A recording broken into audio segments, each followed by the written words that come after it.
Tony Fauci, and I'm the director of the National Institute of Allergy and Infectious Diseases at the National Institutes of Health and a member of the White House Coronavirus Task Force. I have a message directed specifically at college students. One of the things that we need to appreciate is that we are all in this issue together. And as college students, being young, mostly healthy, you are an individual that if you get infected, which we hope you do not, that in fact it is likely, statistically, that you're really not going to have serious symptomatology because the rate of hospitalizations among young individuals is much less than the elderly. But some of you may have underlying conditions, and that's the reason why you have to be careful about getting infected. And here is the reason why.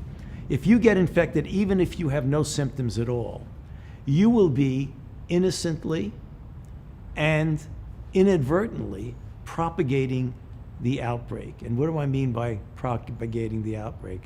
That means that you might, if you do not follow the guidelines that we've said so often about how to avoid infection, and say to yourself, you know, it really doesn't matter, I'm young, I'm healthy, that you may be in a situation that you could then, I say innocently because we know no one wants to do anything bad deliberately to anyone, infecting someone who then infects someone who then has a serious complication. So here are the things you need to do. First of all, make sure that when you're in a situation where you don't know the status of an individual, which is mostly what we don't know, wear a mask, avoid crowds, keep your distance, wash your hands. Those are the kind of things that we want to do. Also, if you get symptoms, you need to report that.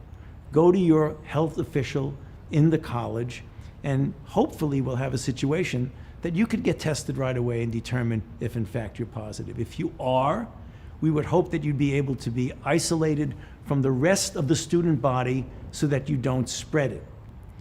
You should, if possible, not go home.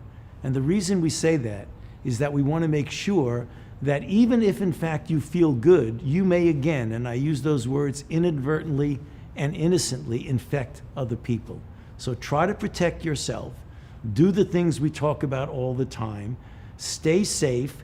And again, if in fact you do get symptoms or feel that you have been in contact with someone who knows to be infected, report that to the health authorities of your college. So be well and stay safe.